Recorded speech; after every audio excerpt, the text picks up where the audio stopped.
et que le Saint-Esprit peut agir. Amen. Cet après-midi, nous avons envisagé de parler particulièrement de la guérison et de la guérison physique, corporelle, parce que c'est un des aspects de l'œuvre de Jésus-Christ. Ce n'est pas quelque chose qui était pour hier, mais c'est encore quelque chose qui est pour aujourd'hui. Et je me réjouis d'avoir pu aussi, jeudi dernier, parler de la maladie qui concerne notre être intérieur, parce que parfois nous sommes malades à l'intérieur de nous-mêmes, nous sommes fatigués, blessés, et Jésus a dit qu'il était venu pour guérir les cœurs brisés. Amen. Et si cet après-midi vous êtes venu le cœur brisé par quelque chose, ce n'est pas parce que je vais parler de la guérison corporelle que Jésus ne va pas intervenir.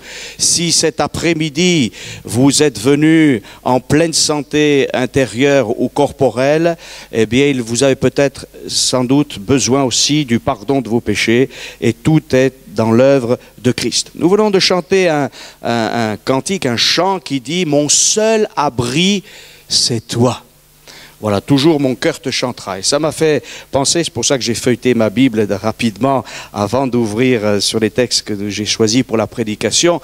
Ce texte du prophète Malachie qui dit ceci, donc au chapitre 4 de son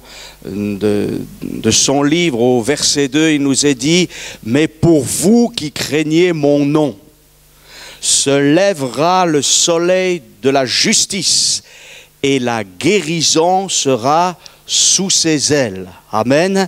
Vous sortirez et vous sauterez comme les veaux d'une étable.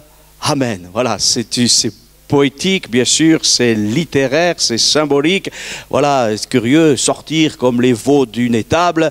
Eh bien, c'est vrai que quand les jeunes veaux, ils sont restés dans l'étable très très longtemps, la seule chose qu'ils ont envie, c'est de sortir de l'étable pour courir dans le pré, parce qu'ils ont été comme prisonniers, esclaves, alors ils ont envie de sortir. Et il y a des moments où il y a des situations qui font de nous des esclaves. On n'est pas mort, on est bien vivant, on est peut-être là avec certaines choses matérielles à l'abri comme dans une étable, mais ça ne suffit pas. Il faut la guérison.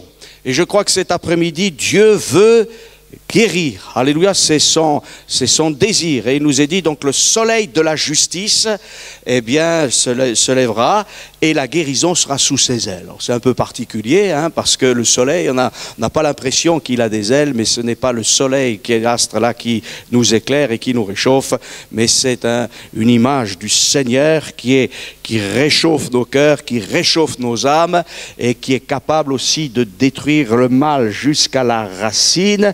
Et les ailes nous parlent de la protection divine. Alors que cet après-midi, nous puissions tous, par la foi, eh bien, saisir les plus belles promesses qui nous sont faites dans les Saintes Écritures, et que quelqu'un, au moins une personne, alléluia, soit guéri. Amen. Peut-être quelqu'un va me dire, oh, vous avez fait une réunion cet après-midi pour qu'une seule personne soit guérie. Ben, déjà, s'il y en a une, c'est bien. Alléluia. Et j'espère qu'il y en aura plusieurs. Et plusieurs personnes qui ressortiront de ce lieu en disant, Dieu m'a guéri, il m'a délivré, ou elle m'a fait du bien dans mon âme, ou maintenant j'ai l'assurance du pardon de mes péchés, maintenant je sais où je vais, j'ai plus ces pensées de suicide, j'ai plus ces pensées de mort. Jésus est mon sauveur, il est ma délivrance.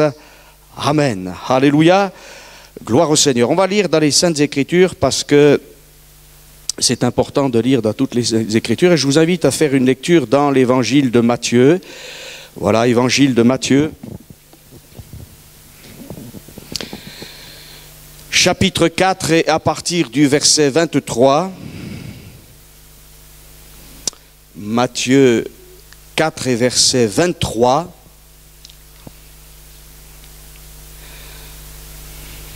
Voici ce qui est écrit. Jésus parcourait toute la Galilée, enseignant dans les synagogues, prêchant la bonne nouvelle du royaume et guérissant toute maladie et toute infirmité parmi le peuple. Sa renommée se répandit dans toute la Syrie, et on lui amenait tous ceux qui souffraient de maladies et de douleurs de divers genres, des démoniaques, des lunatiques, des paralytiques, et les guérissait. Alléluia. Une grande foule le suivit de la Galilée, de la Décapole, de Jérusalem, de la Judée et au-delà du Jourdain. Amen. Voilà historiquement ce que Christ a fait. Alléluia, et c'est très intéressant. La Bible nous dit que Jésus guérissait, et il y avait, et c'est ça la démarche que malheureusement nos contemporains ne savent plus faire, les gens venaient auprès de Jésus et ils s'attendaient à ce que Jésus fasse quelque chose. Aujourd'hui, on recherche toutes sortes de choses. On recherche des biens matériels, il en faut parce qu'on en a besoin, bien évidemment. On recherche aussi des idéologies, des systèmes, des philosophies. On recherche toutes sortes de façons de penser. Mais notre monde c'est de plus en plus éloigné de Dieu. Il est en train de s'en éloigner de plus en plus. Et aujourd'hui, peut-être on cherche une église, on cherche un lieu religieux, on cherche un lieu de discussion, de partage. Et toutes les religions proposent toutes sortes de choses. Mais cet après-midi, je ne veux pas vous proposer une religion en disant venez dans notre église parce que c'est notre église qui est la meilleure. Non, je veux vous dire cet après-midi que celui qui s'intéresse à vous, c'est Jésus, le Fils de Dieu. Et si vous voulez être guéri, il ne faut pas simplement venir dans ce lieu, il ne faut pas simplement écouter la parole de Dieu, mais il faut que vous fassiez cette démarche de foi d'aller vers Jésus. Et d'une manière très pratique, très concrète. Cet après-midi, bien sûr, nous allons parler des promesses qui sont dans les Saintes Écritures. Mais mon but en annonçant le message, c'est que nous passions de la théorie à la pratique. Alléluia. Et que nous ne parlions pas simplement de la guérison divine pour en parler, mais que nous puissions vivre la guérison divine. Et quoi de plus extraordinaire, alléluia, qu'un homme ou une femme qui est guéri. Alléluia. Et là, il nous est dit que Jésus guérissait toute maladie. Il n'y a pas une maladie qui ne puisse résister à la puissance et à l'autorité du Fils de Dieu, créateur et rédempteur. Alléluia. Les maladies les plus terribles, et dans nos milieux chrétiens, des églises évangéliques de Pentecôte, nous avons toujours prêché que Jésus sauve, alléluia, mais aussi Jésus guérit, alléluia, et il y a eu de nombreuses guérisons. Je veux croire qu'il y en aura encore, parce que la Bible nous dit aussi ceci, c'est que Jésus-Christ est le même hier, aujourd'hui, alléluia, et pour l'éternité. Hier, Jésus guérissait. Nous venons de le lire. C'est historique. Voilà, c'est un fait précis. Les évangiles nous disent tout cela. Et on recherchait Jésus particulièrement pour la guérison, parce qu'il n'y avait pas même toute la science que nous avons aujourd'hui. Et nous ne sommes pas là pour condamner la science de ce siècle. Elle a fait de grands progrès. Elle en fera sans doute encore. J'espère qu'elle restera dans l'éthique de l'Écriture. Ça, c'est un peu moins sûr. Mais en tout cas, certains progrès sont formidables, extraordinaires, et il y a des prouesses médicales et chirurgicales que nous approuvons bien évidemment parce qu'elles soulagent l'humanité. Mais il y a des moments où il n'y a plus aucune possibilité, et la seule possibilité, c'est un miracle, un prodige venant de Christ. Sa renommée se répandait, et cet après-midi, j'aimerais que vous puissiez croire au Seigneur Jésus et que vous puissiez faire cette démarche vers lui.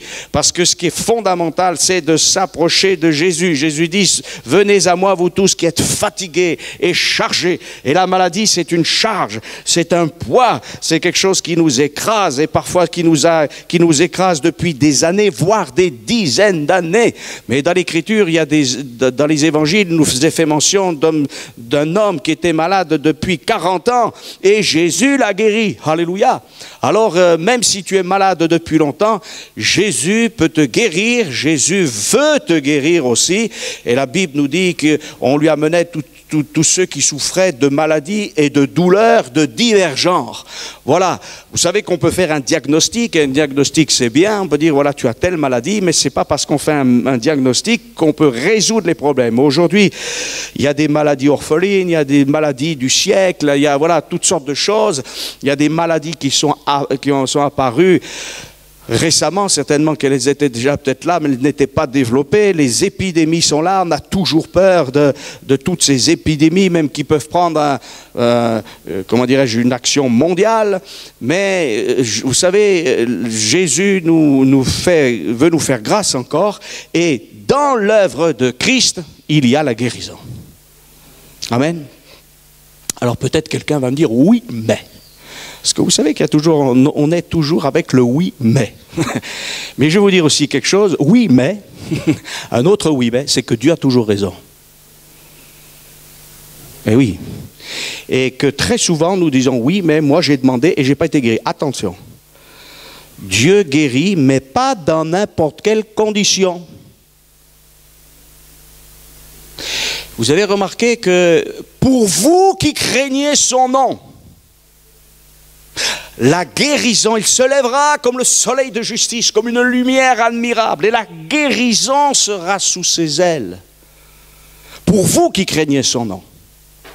Mais pour ceux qui méprisent son nom, il n'y a pas de guérison.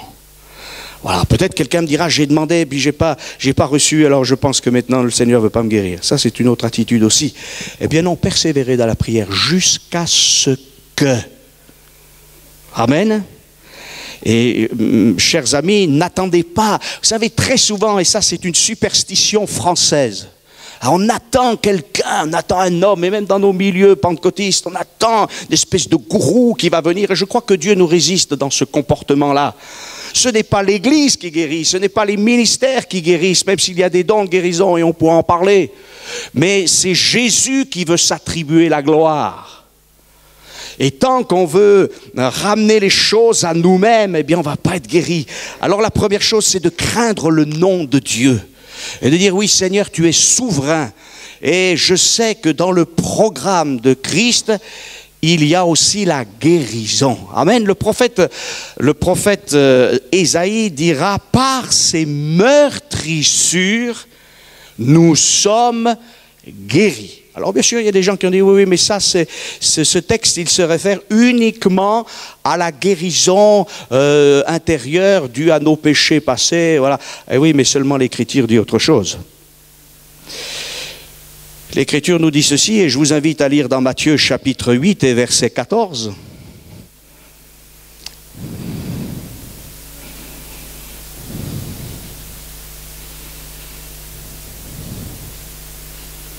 Il nous est dit ceci, dans Matthieu chapitre 8 verset 14, « Jésus se rendit ensuite à la maison de Pierre, dont il vit la belle-mère couchée ayant la fièvre.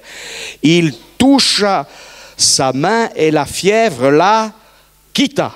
Puis elle se leva et le servit. Le soir, on amena auprès de Jésus plusieurs démoniaques. Il chassa les esprits par sa parole et il guérit tous les malades, afin que s'accomplisse ce qui avait été annoncé par Ésaïe, le prophète. Il a pris nos infirmités et il s'est chargé de nos maladie. Et chers amis, quand même, certains, même dans certains milieux évangéliques, on dit non, la guérison, c'est de temps en temps, quand Dieu, dans sa souveraineté, le veut bien. Non, Dieu veut guérir beaucoup plus que nous imaginons. Mais il faut encore que nous nous approchions de lui. J'aurais aimé, je vous l'avoue, qu'il y ait plus de monde encore cet après-midi, parce que je connais beaucoup de malades. Tous ne sont pas venus pour être guéris. Peut-être parce qu'ils doutent, peut-être parce qu'ils sont découragés. Nous ne sommes pas là pour les juger, les condamner, loin de là, mais plutôt pour prier pour eux, pour qu'un jour ils puissent saisir la guérison. Alléluia, la guérison complète. Vous savez, il y a des moments quand on veut quelque chose. Vous avez remarqué dans notre monde, eh bien on fait tout pour l'avoir, non ? Ah, on fait tout pour l'avoir. Et imaginez ces hommes, ces femmes qui entendent parler de Jésus et qui veulent voir la gloire de Jésus, amen, mais qui veulent aussi voir quelque chose de pratique parce qu'ils sont dans un besoin. Alors ils vont faire parfois des kilomètres, on faisait des kilomètres pour voir Jésus. Il n'y avait pas de bus, il n'y avait pas de tram, il n'y avait pas de voiture, à pied, pédibus jambus comme on dit, hein? Et c'était difficile, et on prenait les malades et on s'en occupait, on prenait ces boiteux, ces estropiés, ces aveugles, on les conduisait, c'était pas forcément à côté. Voilà, nous on appelle plutôt le SAMU, et on a raison de l'appeler parfois, hein, il nous fait du bien. Mais il y a des moments où aussi il faut faire une démarche parce que Dieu le dit, et une démarche de foi. Amen. Eh oui, c'est ça qui est difficile. Et nous avons dans les Saintes Écritures un exemple extraordinaire de foi où 4 amis ont pris leur ami qui était paralytique. Et ils sont arrivés devant la maison où était Jésus, mais il y avait une telle foule qu'ils n'ont pas pu rentrer. Mais ils étaient venus pour la guérison. Alors ils ne se sont pas dit, ah, c'est certainement un signe. Vous savez, il y a des gens, Dieu leur parle toujours comme ça, c'est toujours négatif. Dieu m'a parlé, la maison est pleine, donc c'est pour demain la guérison. Eh oui. Aujourd'hui, si vous entendez sa voix, n'endurcissez pas votre cœur. Et nous pouvons tous le dire, à un moment donné de notre vie, nous n'avons pas cru, nous avons douté, nous avons dit, ah, pourquoi je demanderais cela au Seigneur?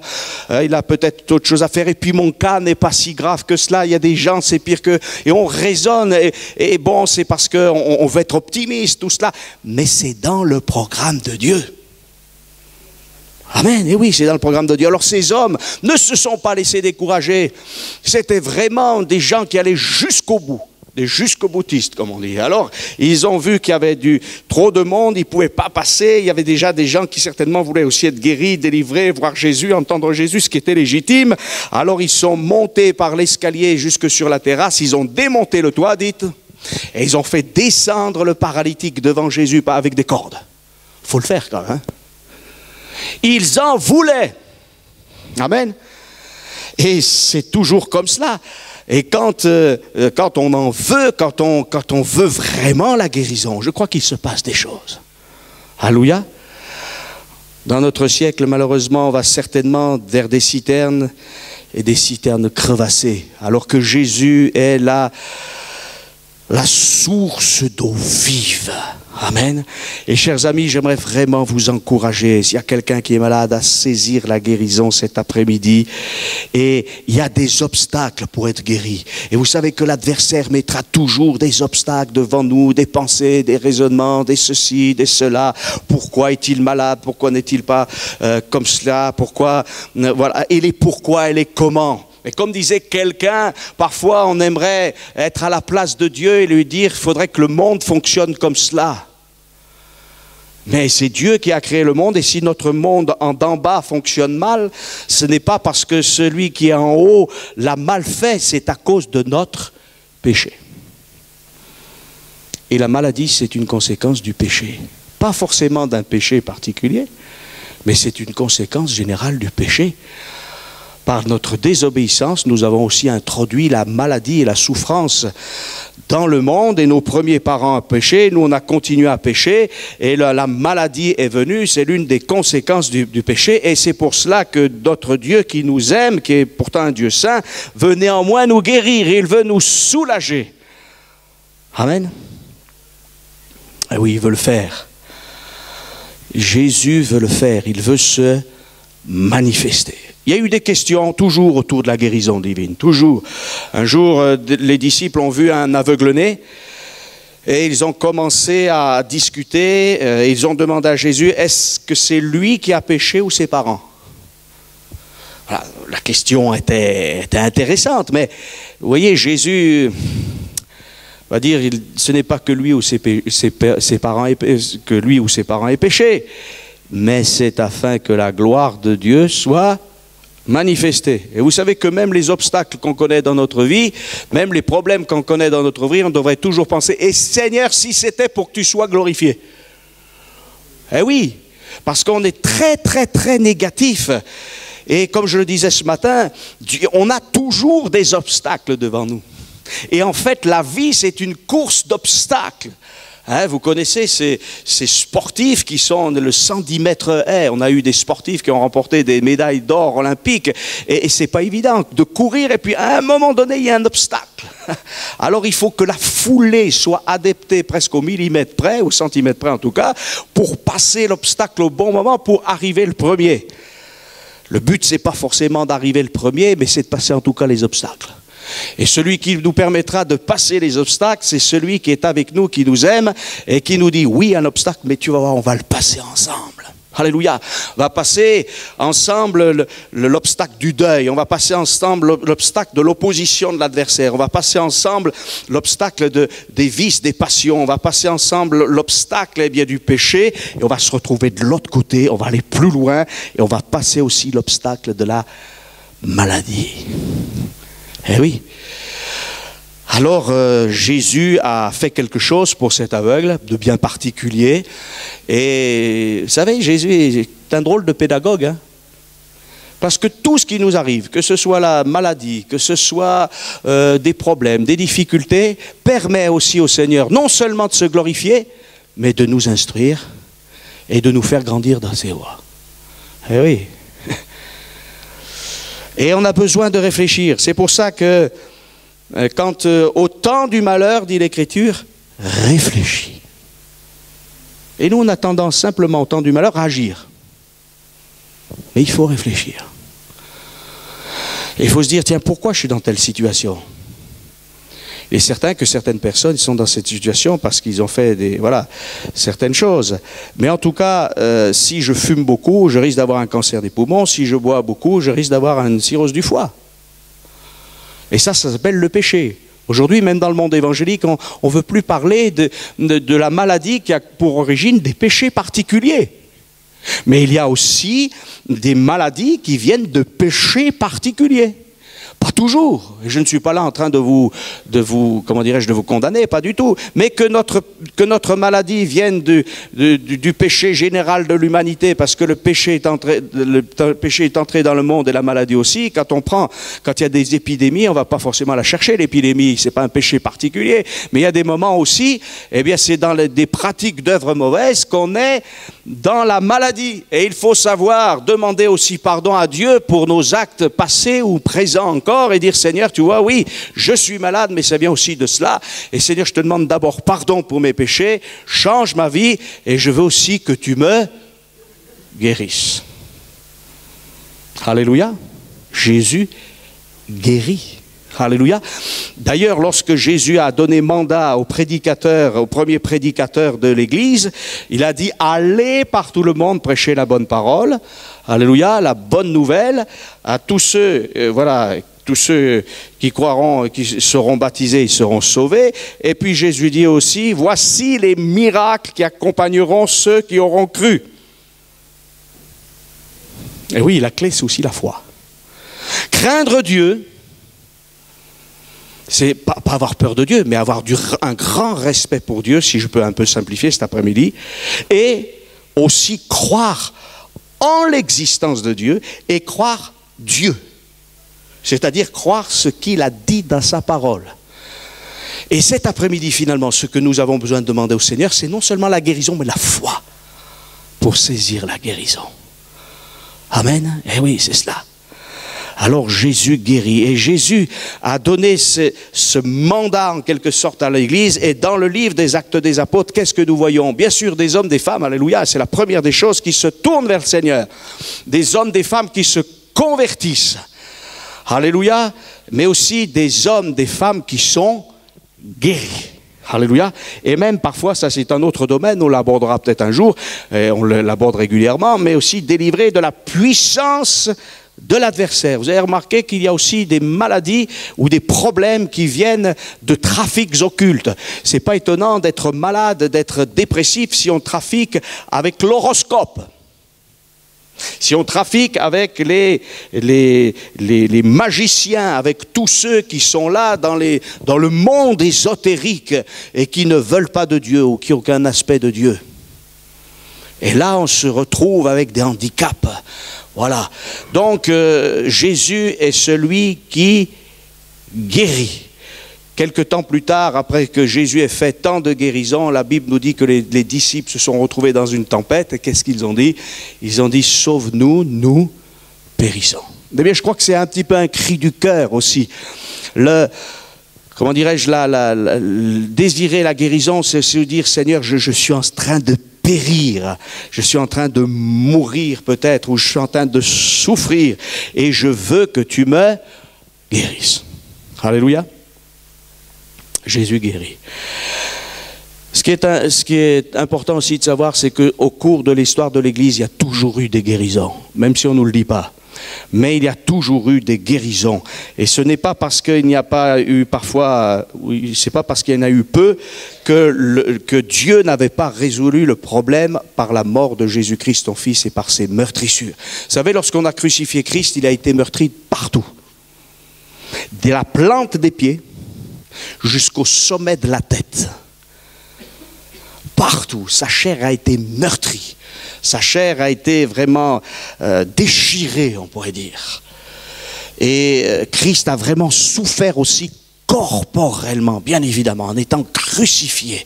Voilà, son sang a été versé pour le pardon de nos péchés, mais au travers de ces meurtrissures, nous sommes guéris. Alléluia, et j'aimerais rester sur ce présent.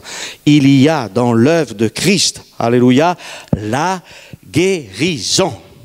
Amen. Alors peut-être quelqu'un va me dire, oui, mais monsieur, vous parlez, mais est-ce que vous avez été guéri? Eh oui. Eh bien oui. Si je ne l'avais pas été, ça ne m'empêcherait pas de prêcher le message de l'Évangile. Voilà. Parce que, d'abord, une première chose, c'est que nous n'avons pas le droit de toucher l'Évangile. L'Évangile, c'est l'Évangile de Dieu. C'est l'Évangile de Christ. Et c'est un évangile qu'on ne peut pas toucher, on ne peut pas en modifier une lettre ou un trait de lettre. Voilà, l'apôtre Paul dira à ses lecteurs, il dira, Paul, je vous rappelle, frère, l'évangile que je vous ai annoncé, à savoir que Christ est mort pour nos péchés, qu'il est ressuscité le 3e jour, etc., etc. Il leur fait un résumé de l'évangile et on n'a pas le droit de toucher l'évangile. Parce que quand on commence à modifier l'évangile, en fait, on prêche un autre évangile. Voilà, donc même si je n'avais pas été guéri par le Seigneur, je n'aurais pas le droit de toucher à l'intégralité du message de l'Évangile. De la même façon, excusez-moi, qu'un préposé à la poste n'a pas le droit de modifier une lettre. D'ailleurs, ça ne lui viendrait même pas l'idée d'ouvrir une lettre et de changer le contenu de la lettre. Son rôle, c'est d'apporter la lettre au destinataire ou le colis. Alléluia.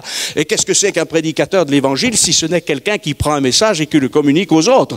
C'est pas si élevé que ça, si on va par là. Qui prend des dons du Père Céleste, des cadeaux du Père Céleste et qui les apporte. Alléluia.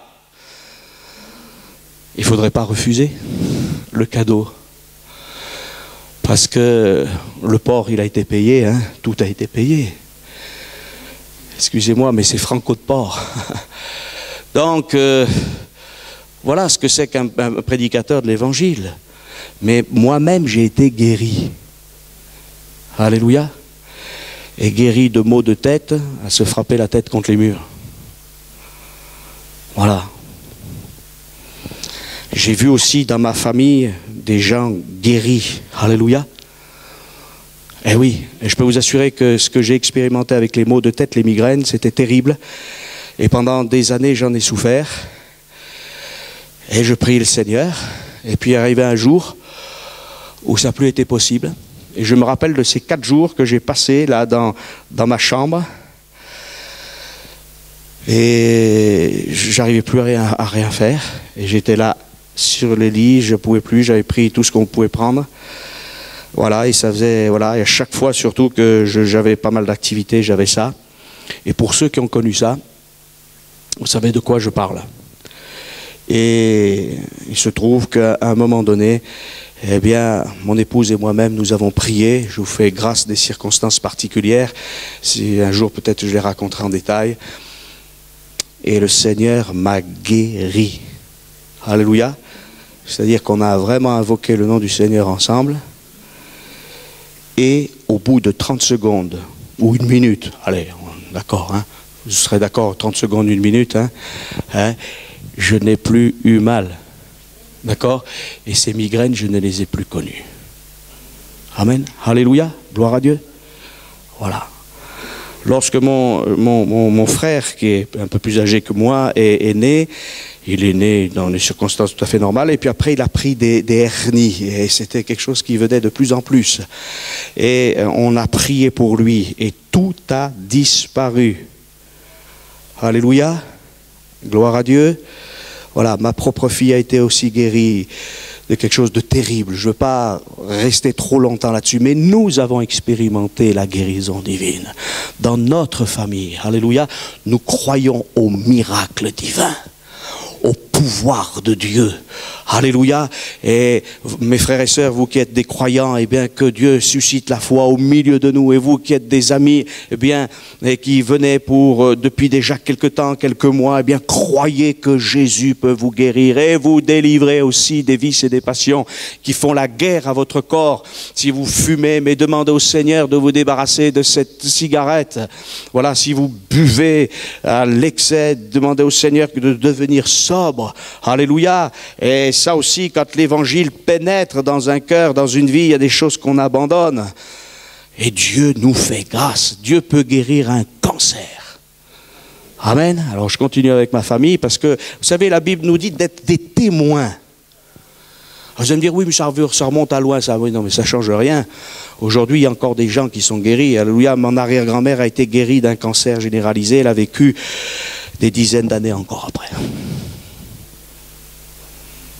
Alléluia. Jésus agit, mais il y a des conditions. Il y a des conditions.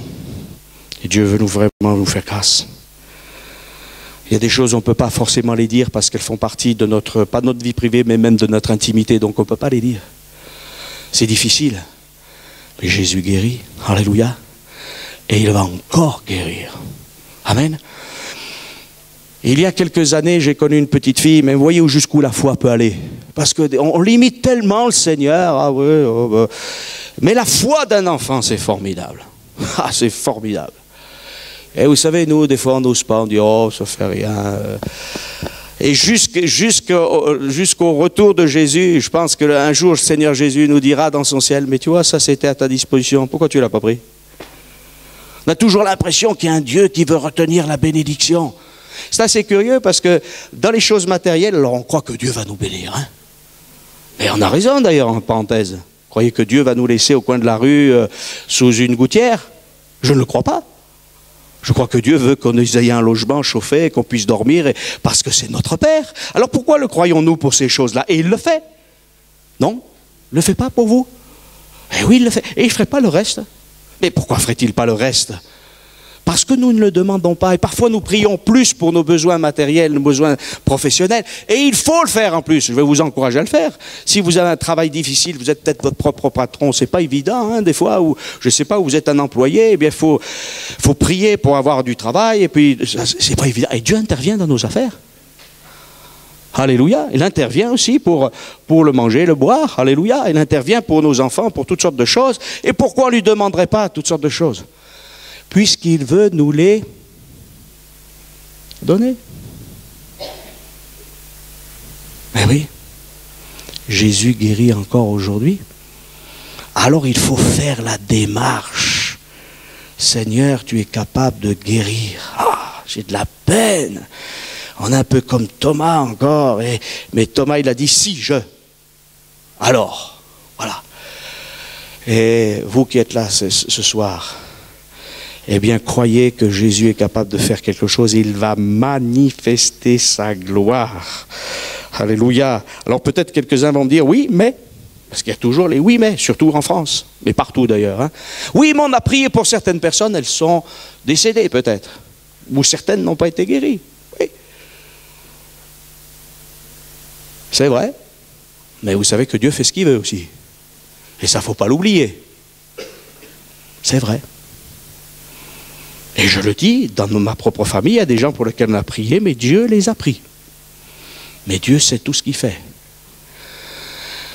Élie le prophète, dans l'Ancien Testament, est parti sur un char de feu. Il n'a pas connu la mort. C'est formidable, hein? Son successeur, qui était un homme de Dieu, autant que lui, qui a fait même des miracles, il a fait.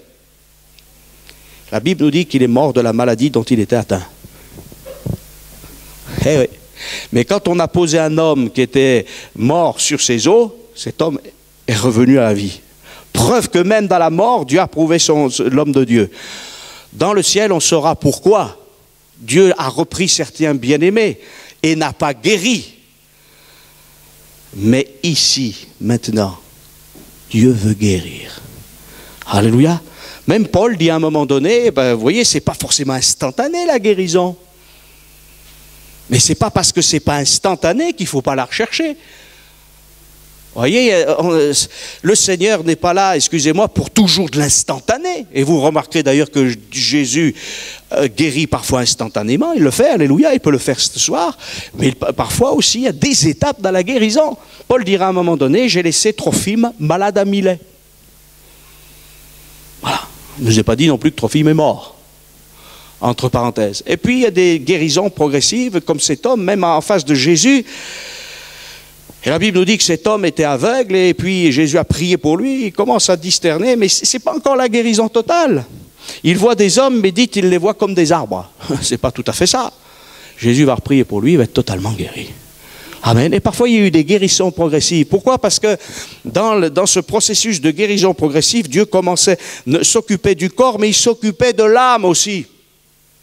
Et il parle à notre cœur. Ne séparons pas trop le corps, l'âme et l'esprit. L'homme est une forme de trinité et nous ne devons pas tout séparer. D'ailleurs, même les hommes de ce monde savent que si l'âme est affectée, le corps est affecté. Et c'est pour ça qu'on a besoin à la fois de guérison intérieure et de guérison aussi corporelle et physique. Alléluia. Mais cet après-midi, on peut demander au Seigneur d'être guéri. Alléluia. Et si nos églises ont été fondées en France, mes frères et sœurs, et vous qui êtes des amis, s'il y a des églises évangéliques de Pentecôte, c'est que dans les années 30, des hommes, et particulièrement un homme, ont cru au message de l'évangile. Et nous, il faut que nous croyions encore, au ce début du 21e siècle, que Jésus non seulement pardonne les péchés et qu'il a tout accompli à la croix, mais que ce Jésus est aussi capable de guérir. Alléluia. Et il y a eu de nombreuses guérison. Alléluia, j'ai connu des dizaines et des dizaines de gens qui ont été guéris par le Seigneur. Amen. Et on pourrait faire un livre et des livres. Alléluia. Alors peut-être s'il y a moins de guérison, posons-nous la question et disons, Seigneur, c'est pas toi qui as changé, c'est nous qui avons changé. Alors nous, on veut changer. Alléluia. Parce que tu nous aimes et tu vas pas nous faire toutes sortes de reproches, mais tu veux nous accueillir et nous guérir et nous délivrer. Ils imposeront les mains aux malades. Et les malades seront guéris. Mais avant, il est dit, voici les miracles qui accompagneront ceux qui auront cru. Alors il faut demander d'abord la foi. Amen. Et je termine par cela pour vous encourager cet après-midi. La Bible nous dit, ayant les regards fixés sur Jésus, qui suscite la foi, et qui l'amène à la perfection. Alors, il ne faut pas regarder un ministère, il ne faut pas regarder une église, il ne faut pas regarder un homme de Dieu ou même une femme de Dieu, mais il faut regarder à Jésus parce que c'est toujours de Jésus que vient la guérison. Même s'il y a un canal de bénédiction qui peut être un homme, voire une femme, il n'y a pas de souci avec cela, mais l'origine de la guérison, elle n'est pas dans une église, elle n'est pas dans un homme, elle n'est pas dans une dénomination, elle n'est pas dans un système. Celui qui guérit et qui est la source de la guérison, c'est mon Seigneur, c'est mon Sauveur Jésus-Christ. Et cet après-midi, il peut guérir. Amen.